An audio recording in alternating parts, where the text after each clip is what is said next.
Salman and I welcome you to RSC classes of English language. Today in this session 9 we have a topic synthesis. We are going to synthesize two or more sentences into one simple sentence by using adjective, adjectival phrase and conjunction. आज के इस session में हम double work करने वाले हैं, adjective, उसका phrase और साथ साथ कंजंक्शन से भी सिंपल सेंटेंस में टू और मोर सेंटेंसेस को कंबाइन करना, सिंथेसाइज करना हम सीखेंगे। आज हमने टू टॉपिक्स एक साथ इसलिए लिए हैं क्योंकि कंजंक्शन का यूज करके आपका वर्क बहुत वाइड नहीं है, तो इसलिए एडजेक्टिव और एडजेक्टिवल फ्रेज के साथ इस टॉपिक को हम यहाँ पर आज कवर करेंगे। हम ये जानेंगे सबसे पहले कि एडजेक्टिव और एडजेक्टिवल फ्रेज में डिफरेंस क्या है, कैसे हम आइडेंटिफाई करते हैं।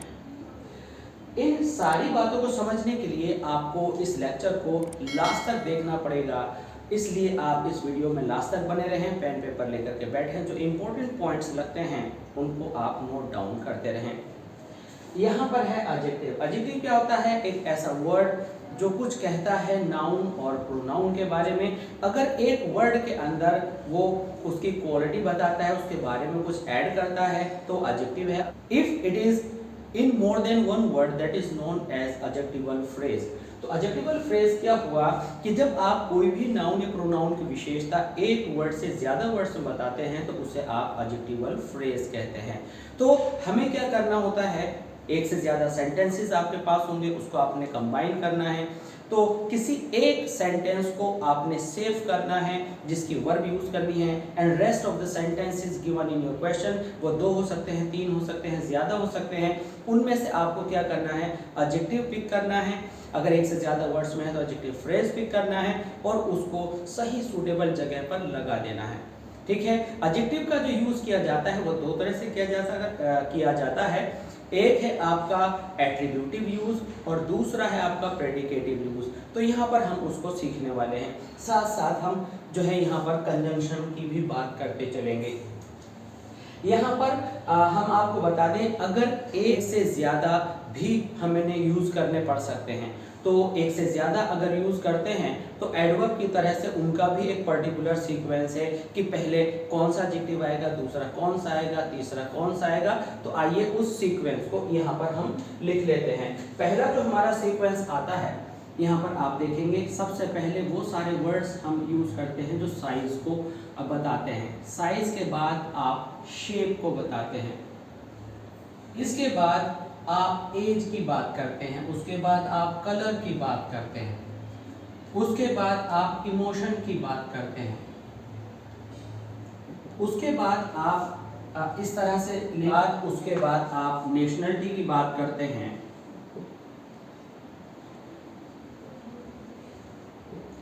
उसके बाद आप मटेरियल की बात करते हैं, मटेरियल की गोल्ड है, सिल्वर है, क्या है। उसके बाद आप वो हेडवर्ड लगाते हैं जो आपका नाउन या प्रोनाउन होता है, हेडवर्ड जिसे हम कहेंगे नाउन। तो इस तरह से हम यूज करते हैं। मान लीजिए कि एक नाउन है स्नेक, तो स्नेक क्या हो गया, हेडवर्ड हो गया। अगर हमने कहा एक वर्ड है ब्लैक, एक है बिग, तो हम ब्लैक बिग नहीं कहेंगे, हमारा सीक्वेंस होगा बिग, ब्लैक और फिर स्नेक। इट मीन्स जहाँ जहाँ जो हमें अगर कलर दे रखा है तो हम जो है साइज के बाद कलर लेंगे। सारे एडजेक्टिव दे रखे हैं तो हम सारे एडजेक्टिव्स को इसी सीक्वेंस में लगाएंगे। ये हमें खास तौर से ध्यान देना है, इन्हें आप नोट कर लीजिए।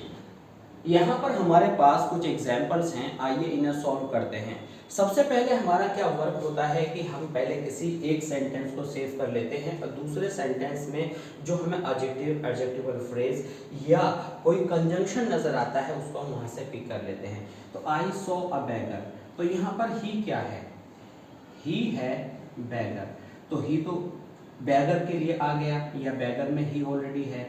वॉज इस पास के अंदर आ गया, हमारे पास वर्ड बचा ब्लाइंड, तो हम क्या लिखेंगे, I saw a blind beggar. I saw a blind beggar। तो आपने सिंपल सेंटेंस बना लिया, टू सेंटेंसेस को कंबाइन कर लिया। सिंपल सेंटेंस जो हैं, क्योंकि आपने केवल की ब्लाइंड और बेगर से पहले डाल दिया। अब हमारे पास है थ्री सेंटेंसेस। थ्री सेंटेंसेस में क्या है, आप देखेंगे कि तीनों में ही कुछ ना कुछ क्वालिटी नजर आ रही है कि भाई यहाँ पर क्या है कि हंग्री है, ठीक है।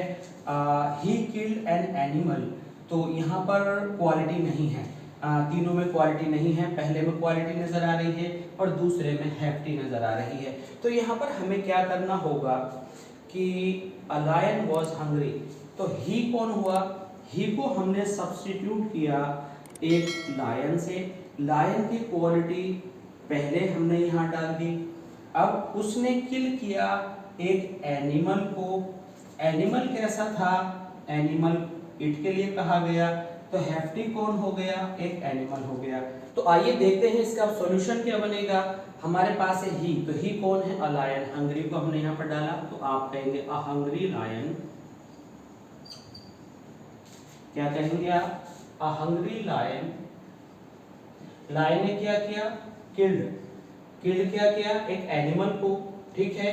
तो ये जो एनिमल है, एनिमल कैसा है, हैफ्टी, तो किल्ड। अब यहाँ पर एनिमल के लिए एन था, तो हैफ्टी में एच का प्रोनाउंसिएशन है, साउंड है, तो आप कहेंगे अ।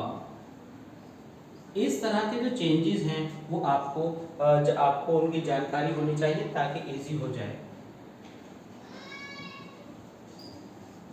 तो इस तरह से आपका सॉल्यूशन हुआ। ये आपका हैप्टी के अकॉर्डिंग बदल गया, अगर एनिमल होता तो आप एन करते। तो इस तरह से ये आपका सॉल्यूशन आया। आपने यहाँ पर क्या किया, केवल एक एक वर्ड उठाया, यानी इन एग्जांपल्स में हमने क्या किया है, एडजेक्टिव का यूज किया है। आइए देखते हैं अब कुछ दूसरे एग्जांपल्स हैं जिनके अंदर हम एडजेक्टिव को एक से ज्यादा वर्ड्स में पाने वाले हैं, जिनको हम कहेंगे एडजेक्टिवल फ्रेज का हम यूज करने वाले हैं। फॉर एग्जाम्पल हमने कहा कि the writer saw a girl, she was dark. एक सेंटेंस यहाँ पर पूरा हो गया आपका। और नेक्स्ट सेंटेंस है she was a 9 years old। तो यहाँ पर हमें फ्रेज मिला 9 years old, यानी adverbial phrase, sorry adjectival phrase हो गया। और यहाँ पर हमें मिला डार्क, और यहाँ पर हमें मिला सॉ अ गर्ल। तो हमने इसको बेसिक स्ट्रक्चर मान लिया।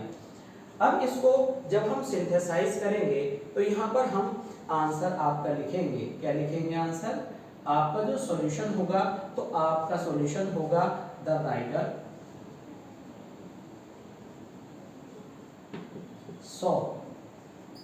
अब ये जो 9 year old है और जो डार्क है, ये क्या होगा आपका, ये होगा गर्ल के लिए। तो अभी हमने आपको एक सीक्वेंस बताया था जिसमें हमने साइज, शेप, एज, कलर को लेकर के सारी बातें बताई थी, ठीक है। तो जो कलर आता है आप देखेंगे बाद में आता है, तो जो एज आती है वो पहले आती है। तो आप क्या करेंगे,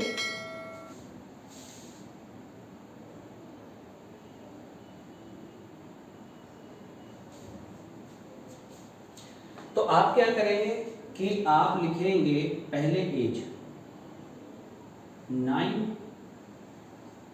year old।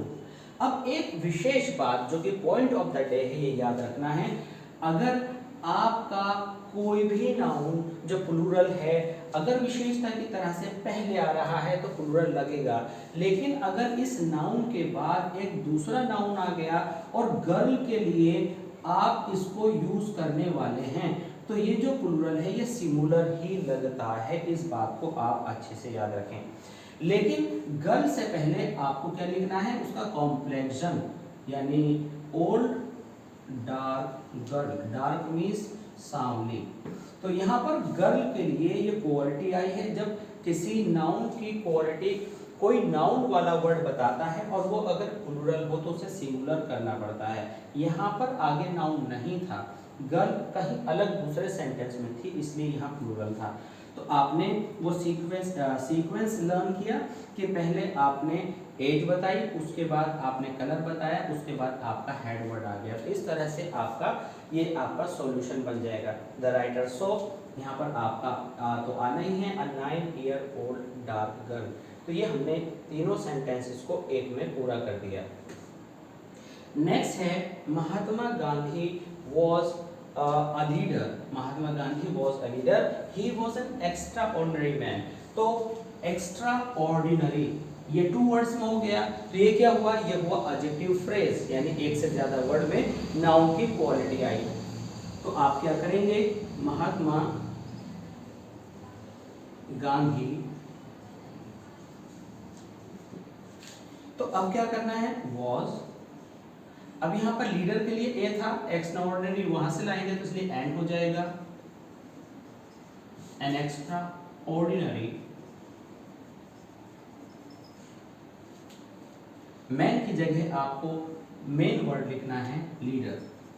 दोनों ही नाउन है, लेकिन मैन एक सपोर्टिंग रोल प्ले कर रहा है, लीडर जो है हेड वर्ड है, इसलिए हमने यहाँ पर लीडर लिखा। तो यहाँ पर जो हमने आर्टिकल बदला, एन किया, हमेशा याद रखिए, मान लीजिए लीडर के लिए ए आता है, लेकिन अगर लीडर से पहले कोई एडजेक्टिव या एडजेक्टिव फ्रेज रखा है तो उसके अकॉर्डिंग आप ए और एन का चयन करते हैं, ना कि नाउन के अनुसार। आई होप कि आपको अच्छे से समझ में आ गया होगा, और आगे समझते रहने के लिए और क्लासेस को अच्छे से समझने के लिए अगर आपने अभी तक भी चैनल को सब्सक्राइब नहीं किया तो चैनल को सब्सक्राइब जरूर कीजिए, बेल आइकन को हिट कीजिए, ताकि आपको नोटिफिकेशंस मिलते रहें और आप syllabus for free easily cover कर सकें। अब हम कवर करेंगे कंजंक्शन को, इसको आप लिख लीजिए। आइए अब आते हैं दूसरे एग्जाम्पल्स पर। हमारे पास हैं कुछ नए एग्जाम्पल जिसमें हम जो है आपके कंजंक्शन का यूज करेंगे। देखिए, they bought a book, they bought a pen, तो दे और बॉट आपका कॉमन आ रहा है, इसको हम नहीं लिखेंगे। तो हमारा क्या सॉल्यूशन होने वाला है, हमारा सॉल्यूशन है दे बॉट अ बुक, इसके आगे एंड लगाएंगे आप अ पेन, तो ये कंजंक्शन का यूज हो गया किसके साथ, दो नाउन के साथ। अब की बार हम कंजंक्शन का यूज करने वाले हैं एडजेक्टिव के साथ, जैसे कि हमने इसको और आपके कंजंक्शन को दोनों को कंबाइन कर दिया, तो आपका सॉल्यूशन होगा he is poor, he is uneducated, तो ये भी ही की क्वालिटी है और अनएजुकेटेड होना भी ही की क्वालिटी है, दोनों को एक साथ कर देते हैं, he is poor and uneducated. तो इस तरह से कंजंक्शन भी हो गया और आपने एडजेक्टिव का भी यूज कर लिया। अब आप एक बड़े एग्जाम्पल को लेने वाले हैं जिसमें कई बार स्टूडेंट्स कंफ्यूज हो जाते हैं, आइए समझते हैं उसको बड़े अच्छे से इजीली। आप देखेंगे कि इसमें कई सारे सेंटेंसेस हैं, हमने इसमें कहीं ना कहीं एडवर्ब भी लगाने की कोशिश की है ताकि आपका कंफ्यूजन दूर हो जाए। आइए चूज करते हैं कि क्या सिचुएशन है, किस तरह से हम इसको आइडेंटिफाई करेंगे, कौन सा पार्ट कहाँ से कट करना है। तो हमारा ये बेसिक सेंटेंस मान लीजिए, आई बॉट अ वॉच, हमें पहले से पता है इसलिए हमने मान लिया। आपको पहले सारा पढ़कर देखना है। Sorry, it was very beautiful, ठीक है, I bought it from mister Bansal, I bought it for 2000 rupees, I bought it yesterday. तो इसका जो सॉल्यूशन करेंगे ये है हमारा हेड वर्ड वॉच। वॉच के लिए यहाँ पर एक आया वेरी ब्यूटीफुल, ठीक है, उसके बाद हमने इसे हटा देना है, हम कहेंगे फ्रॉम, ओके, मिस्टर बंसल, यहाँ पर आया फॉर 200 रुपीज, ठीक है, तो आप क्या बनाएंगे, I bought a beautiful watch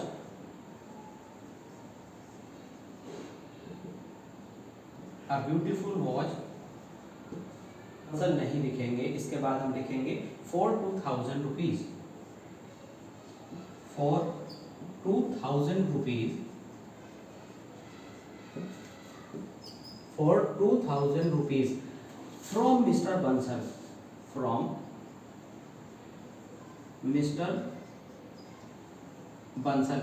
अब हमने मिस्टर बंसल को बाद में क्यों लिखा, क्योंकि 2000 रुपीज मिस्टर बंसल से रिलेटेड हो जाते हैं, हमने तुरंत घड़ी के बाद 2000 रुपीज लिखे, और ये ब्यूटीफुल और वॉच और 2000 रुपीज सारा मिस्टर बंसल से रिलेटेड है, इसलिए हमने इसको बाद में लिखा। और जो हमारा एक्सप्रेशन है टाइम का, जिसे हम एडवर्ब कहते हैं, हालांकि इस चैप्टर में एडवर्ब नहीं है लेकिन फिर भी हमने बताया, तो आप एडवर्ब को बाद में डालेंगे, यस्टरडे। तो अब चेक कीजिए कि कोई सा सेंटेंस का पार्ट तो नहीं रहा, आइए वापस चेक करते हैं, यस्टरडे आ गया, 2000 रुपीज आ गया, मिस्टर बंसल आ गया, आपका ब्यूटीफुल आ गया, और ये सब चीज़ें वॉच से पहले आई और यस्टरडे बाद में आ गया। तो इस तरह से आपका ये सॉल्यूशन हुआ। इसके बाद हम एक नई सीरीज शुरू कर रहे हैं जिसमें हम सिंथेसिस सीखेंगे कॉम्प्लेक्स और कंपाउंड सेंटेंसेस को लेकर। कॉम्प्लेक्स सेंटेंस जो कि अपने आप में बहुत वाइड फील्ड है कॉम्प्लेक्स सेंटेंस की, जिसमें आपका noun close, adverb close, adjective close, बहुत बड़ा दायरा है, उसको आप सीखने वाले हैं। इस सब को सीखने के लिए आप ओरेसी क्लासेस ऑफ इंग्लिश लैंग्वेज को सब्सक्राइब कीजिए और डिटेल में जानते रहने के लिए फॉर फ्री हमारे कमेंट सेक्शन से जुड़े रहिए और प्लीज़ लाइक कीजिए, शेयर कीजिए एंड कमेंट कीजिए और बने रहिए ओरेसी क्लासेस ऑफ इंग्लिश लैंग्वेज के साथ। Thanks for being with us, thanks a lot.